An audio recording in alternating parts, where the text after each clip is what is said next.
ஆமென். கருமையானவர்களே, ஆண்டவராய் இயேசு கிறிஸ்துவின் இனிய நாமத்தில் மறுபடியும் இந்த வீடியோவின் மூலமாக உங்களுக்கு என்னுடைய வாழ்த்துக்களை தெரிவிப்பதில் மகிழ்ச்சி அடைகிறேன். ஒரு நாளும் நீங்கள் இந்த வீடியோவை கேட்டு நன்மை அடைவீர்கள், ஆசீர்வதிக்கப்படுவீர்கள் என்று சொல்லி நான் நம்புகிறேன்.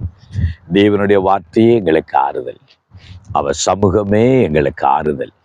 ஆமென். கருமையானவர்களே, இன்றைக்கு அவருடைய சமூகம் எங்களோடு கூட இருக்கிறது. அவருடைய சமூகம் என்பது அவருடைய பிரசன்னத்தை குறிப்பிடுகிறது, அவருடைய வழிநடத்தலை குறிப்பிடுகிறது, அவருடைய மகிமையான ஆசீர்வாதங்களை அது குறிப்பிடுகிறது. ஆகவேதான் அங்கே தேவனுடைய சமூகம் எங்களோடு கூட இருக்கிறது. அவருடைய பிரசன்னம், அவருடைய வழிநடத்தல் எங்களோடு கூட இருக்கிறதாகவே நாம் பார்க்கிறோம். இஸ்ரவேல் ஜனங்களோடு தேவன் பகலில் மேக ஸ்தம்பமாய் இரவில் அக்கினி ஸ்தம்பமாய் இருந்து 40 வருஷம் வனாந்திரத்தின் வழியினால் அவர்களை நடத்தி வந்தார் என்று சொல்லி பார்க்கிறோம். அந்த தேவனுடைய சமூகம் அவர்களோடு இருந்தது. இன்றைக்கும் அவருடைய ஆவியானவர் எங்களோடு கூட இருக்கிறார். இரவும் பகலும் நம்மை அவர் வழிநடத்தி செல்கிறதை நாம் பார்க்கிறோம். தேவனுடைய சமூகம் எங்களை விட்டு விலகாமல் இருக்கவே தேவன் பக்கமாய் நாம் ஒவ்வொரு நாளும் சார்ந்து விடுகிறோம். தாவீது என்ற மனிதன் ஆண்டவருக்கு விரோதமாய் பாவம் செய்த போது அவருடைய வாழ்க்கையில ஒரு குற்ற உணர்வுக்குள்ளே தள்ளப்படுகிறான். அவருடைய வாழ்க்கையில இருந்த சந்தோஷத்தை இழந்து விடுகிறான். அவருடைய வாழ்க்கையில இருந்த சமாதானத்தை இழந்து விடுகிறான். பரிசுத்த ஆவியானவர் அவனை விட்டு விலகினதை அவன் உணர்கிறான். அதனாலதான் 51வது சங்கீதத்துல, அந்த சங்கீதத்துல தாவீது தன்னுடைய பாவங்களுக்காக மனஸ்தாபப்பட்டு தன்னுடைய பாவங்களுக்காக கதறுகிறான்.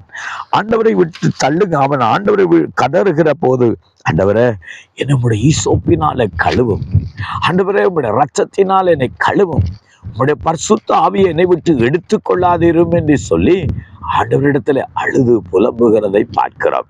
அதில் ஒரு பகுதியாகத்தான் 51ஆம் அதிகாரம் 11வது வசனத்துல சொல்கிறான், உமது சமூகத்தை விட்டு என்னை தள்ளாமல் இரும் என்று சொல்கிறார். ஆண்டவரே உம்முடைய சமூகத்தில் இருந்து என்னை விலக்கி விடாதையும் ஆண்டவரே, உம்முடைய பார்வையில இருந்து ஆண்டவரே என்னை தள்ளி விடாதையும் ஆண்டவரே, அந்த உன்னதமான ஸ்தலத்தில் இருந்து உன்னதமான நிலையிலிருந்து என்னை தள்ளி விடாதையும் ஆண்டவரே என்று சொல்லி ஆண்டவரிடத்திலே ஜெபிக்கிறதை பார்க்கிறார். அவர் சமூகத்தில் இருந்து என்னை தள்ளாதிரும், அவருடைய வழிநடத்தல் இல்லாமல் நான் வாழ முடியாது ஆண்டவரே, உம்முடைய பிரசன்னம் இல்லாமல் நான் வாழ முடியாது. இதை மோசையும் சொல்கிறான், உம்முடைய சமூகம் எங்களுக்கு முன்னாக செல்லாமல் இருந்திருந்தால் ஆண்டவரே இவ்விடத்திலிருந்து எங்களை நடத்தாதிரும் என்று சொல்லி ஜெபிக்கிறதை பார்க்கிறோம். இன்னைக்கு கர்த்தருடைய சமூகம் எங்களுக்கு தேவை. அந்த சமூகத்தினிடத்துக்கு வரும்போதுதான் நாங்கள் இன்னைக்கு பார்க்கிறோம், தேவனுடைய ஆலயத்தை நோக்கி வருகிறார்கள், ஆண்டவருடைய சமூகத்தை தேடி வருகிறார்கள். ஜெப நேரத்தில் நாம் போகிறோம், தேவ சமூகத்தை நோக்கி போகிறோம். நாம் தேவ பிரசன்னத்தின் இடத்துக்கு வருகிறோம். அங்கேதான் நமக்கு ஆறுதல், அங்கேதான் நமக்கு ஆசீர்வாதம், அங்கேதான் தேவனுடைய பிரசன்னத்தை நாம் உணர்கிறோம். ஆனால் இன்னைக்கு தேவனுடைய சமூகத்தை விட்டு அநேகர் ஓடிவிடுகிறதை பார்க்கிறோம். தேவனுடைய பாதுகாப்பை விட்டு, இல்லாவிட்டால் தேவனுடைய அந்த மகிமையை விட்டு அநேகர் விலகி விடுகிறதை பார்க்கிறோம்.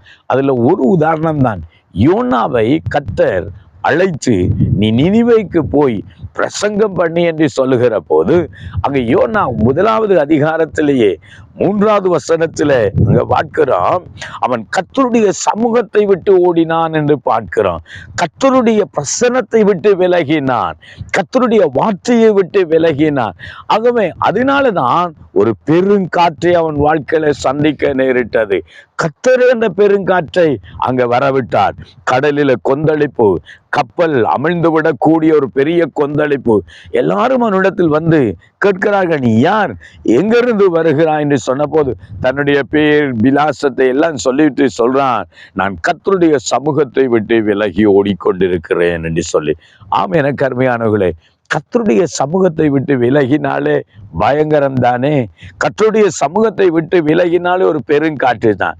இன்னைக்கு அநேகருடைய வாழ்க்கையில ஏன் பெருங்காற்றுகள், ஏன் வாழ்க்கையில கொந்தளிப்புகள், ஏன் அநேகருடைய வாழ்க்கையில அவர்கள் அங்கே தத்தளிப்போடு கூட வாழ்ந்து கொண்டிருக்கிறார்கள்.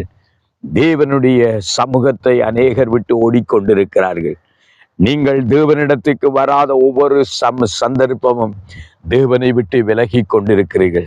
நான் அடிக்கடி சொல்வேன், நாங்கள் ஜெபிக்காத ஒவ்வொரு சந்தர்ப்பமும் தேவனை விட்டு விலகிற நேரம். நாங்கள் ஆராதனைக்கு போக வேண்டிய நேரத்தில் போகாமல் போவது அங்கே தேவனை விட்டு விலகிற, சமூகத்தை விட்டு விலகி செல்கிற நேரம். நாம் சபை கூடி வருகிற காலங்களில் கூடாமல் போவது, உபவாசத்தை விட்டு விடுவது, தேவ சமூகத்தை விட்டு விலகிறது காரணம். நாம் ஒவ்வொருவரும் கர்த்தருக்கு விரோதமாய் பாவம் செய்யும் போது கர்த்தருடைய சமூகத்தை விட்டு விலகிறோம் என்பதை மறந்துவிடக் கூடாது. கர்த்தருடைய சமூகத்தை விட்டு விலகிற ஒவ்வொரு சந்தர்ப்பத்தையும் சாத்தானுக்கு இடம் கொடுக்கிறோம், பிசாசுக்கு இடம் கொடுக்கிறீர்கள். ஆகவே சாத்தானானவன் உங்களுடைய வாழ்க்கையிலே கிரிய செய்வதற்கு நீங்களே உங்கள் வாசலை திறக்கிறீர்கள். அடப்பை அங்கே பிடுங்கினால் பாம்பு கடிக்கும். ஆகவேதான் பிசாசுக்கு இடம் கொடுக்க வேண்டாம். தேவ சமூகம் இல்லாமல் எங்களால் வாழவும் முடியாது. ஆகவேதான் தாவீது தேவனுக்கு விரோதமாய் பாவம் செய்த போதும் தேவ சமூகத்தின் இடத்துக்கு வந்து சொன்ன, ஆண்டவரே, உம்முடைய சமூகத்தை என்னை விட்டு விலக்காமல் இரும், அந்த சமூகத்திலிருந்து என்னை தள்ளாது இரும். நீர் இல்லாமல் என்னால் வாழ முடியாது, உங்க பிரசன்னம் இல்லாமல் என்னால் வாழ முடியாது, அன்பருடைய வழி நடத்தல் இல்லாமல் என்னால் வாழ முடியாது. ஆமென். கர்மையானவர்களே, இன்றைக்கு தேவ சமூகத்தை விட்டு தள்ளி நிற்கிறீர்களா?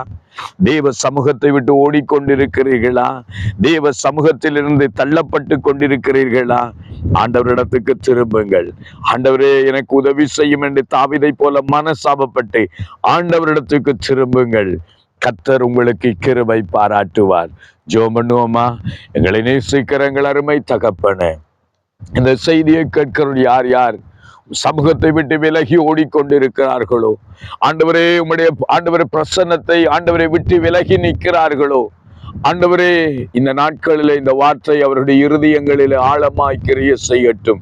உம் சமூகம் எப்பொழுதும் தேவை என்பதை உணர்ந்து தங்கள் பொல்லாத வழிகளையும் பாவங்களையும் விட்டு மனம் திரும்பட்டும். கீழ்ப்படியாமைகள் மாறட்டும், முரட்டாட்டங்கள் மாறட்டும். யோனா கர்த்தருடைய சமூகத்தை விட்டு விலகி பெருங்காற்றிலும் புயலிலும் சிக்கப்பட்டதை போல, கடலில் தள்ளப்பட்டதை போல ஜனங்கள் தள்ளப்படாதபடிக்கு கர்த்தரின் பக்கமாய் திரும்பட்டும். தேவனே, உம்முடைய அன்பு கரத்துக்குள் ஒப்புக் கொடுத்து இயேசுவின் நாமத்தில் ஜெபிக்கிறேன், ஜீவனுள்ள நல்ல பிதாவே. ஆமேன், ஆமேன். கர்த்தருடைய சமூகத்தின் பக்கமாய் திரும்புங்கள். கர்த்தர் ஆசீர்வதிப்பார். ஆமேன்.